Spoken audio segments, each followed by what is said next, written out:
Some clubs don't have legendary players, others haven't won the sextuple or even the European treble, and others don't even have the word legacy in their vocabulary. And then there is FC Barcelona, one of the most legendary clubs in football folklore. Blaugrana, Camp Nou, Johan Cruyff, Leo Messi, different expressions that combined make one Barca. But which are the 10 moments that stand out as the greatest in their illustrious history? And just a quick disclaimer that we're talking about the greatest, not the most influential, but greatest. With all due respects to the likes of Johan Gamper, who founded the club, or Hungarian striker Laszlo Kubala, who was Barca's first international star, but there are 10 moments that we think are even greater. So, let's start with... Before Barcelona became a global powerhouse, they struggled. In fact, before the 1970s, the Catalan Giants won 8 of 41 possible La Liga titles, half of them under the leadership of legendary striker Laszlo Kubala. Apart from the 4 titles between 1952 and 1960, Barcelona also won the Copa del Rey 6 times during their first glorious period of their history. Then, over the next 13 years, just as Barcelona were beginning to establish themselves as a force to be reckoned with in Spain, came the political influence that hit the club like never before.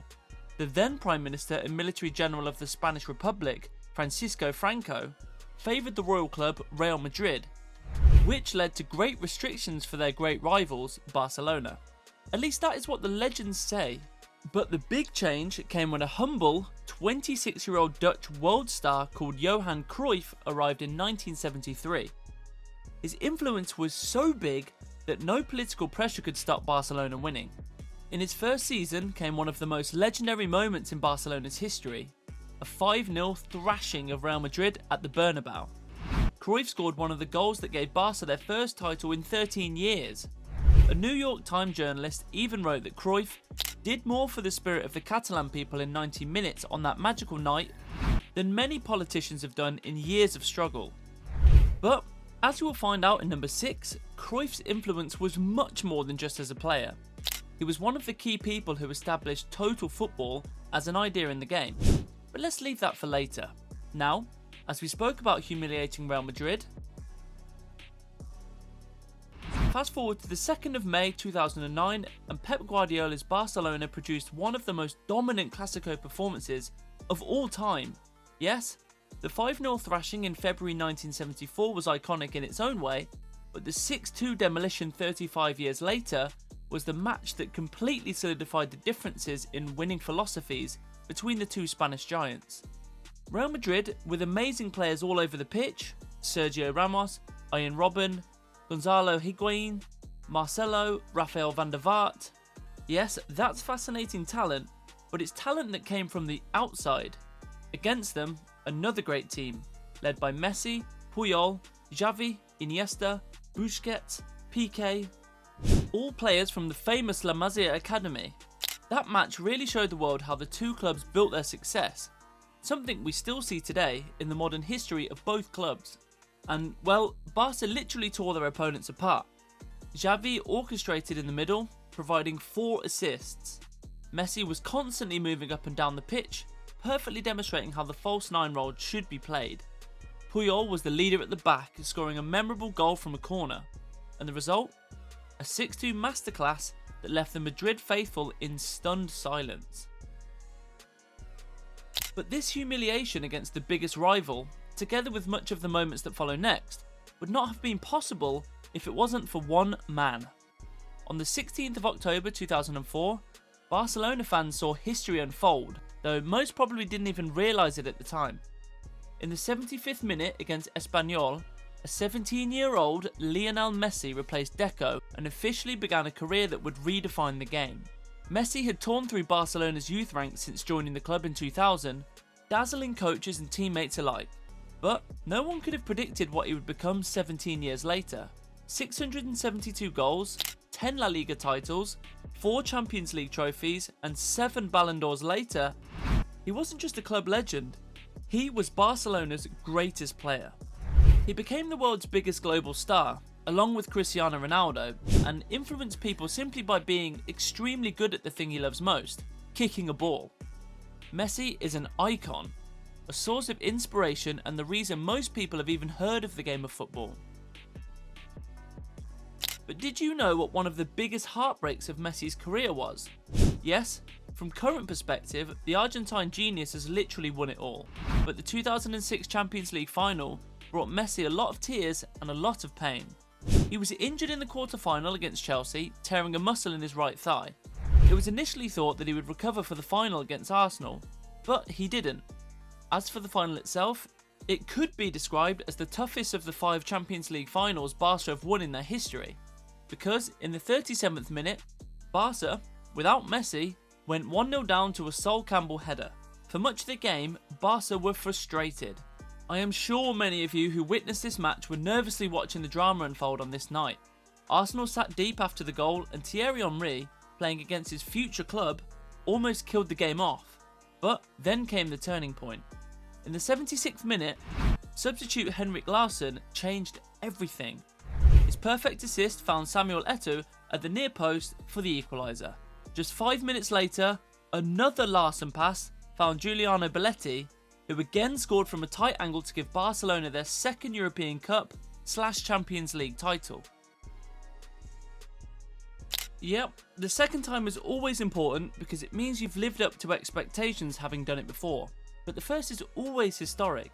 That's why the date of the 20th of May 1992 remains a very special one for Barcelona fans. As we told you already, Johan Cruyff would eventually become an even more important figure as a coach after defining an era as a player. He took everything he learnt during his playing career and built one of the most unstoppable teams in the history of the game. A team that will be remembered as the Dream Team. Facing Sampdoria in the 1992 European Cup final might sound like a walk in the park for Barca, but it wasn't. The Catalans dominated but couldn't break through. That was until Ronald Koeman, with nerves of steel, stepped up in extra time and unleashed a thunderous free kick into the net. 1-0, history made. Barcelona had finally won their first European Cup. The celebrations were euphoric, and the victory marked the birth of Barca's modern footballing identity, a blend of Dutch-inspired total football and Catalan flair. Cruyff's influence had paid off, and the club had its first taste of European glory. Liverpool did it from 3-0 down after the first leg, they did it from 3-0 down at half time in a final, and Spurs did it from 3-0 down on aggregate in a semi-final. But no team in the history of the European Cup or the Champions League has ever come back from a 4-goal down to 0. Until Barcelona did it in March 2017. Yes, the Catalans were literally annihilated in Paris, losing 4-0 to PSG in the first leg. But even against all odds, the fans never stopped believing. Even manager Luis Enrique uttered a memorable phrase before the game: "If they can score 4, we can score 6. And guess what happened? From the start, it was relentless pressure. Luis Suarez struck in the 3rd minute, an own goal followed, and when Messi converted a penalty, it was 3-0. The impossible was happening. Then, disaster struck. Edinson Cavani scored. Suddenly, Barcelona needed 3 more goals in the final 30 minutes. The dream looked shattered, but this team never gave up. In the 88th minute, Neymar curled in a stunning free kick. A minute later, he scored a penalty. 5-1, 1 more to go. And in the dying seconds, Neymar floated in a ball and Sergio Roberto stretched every muscle in his body to slot it into the net. 6-1, history had been made. The Camp Nou exploded. Barcelona had just pulled off the greatest comeback football had ever seen.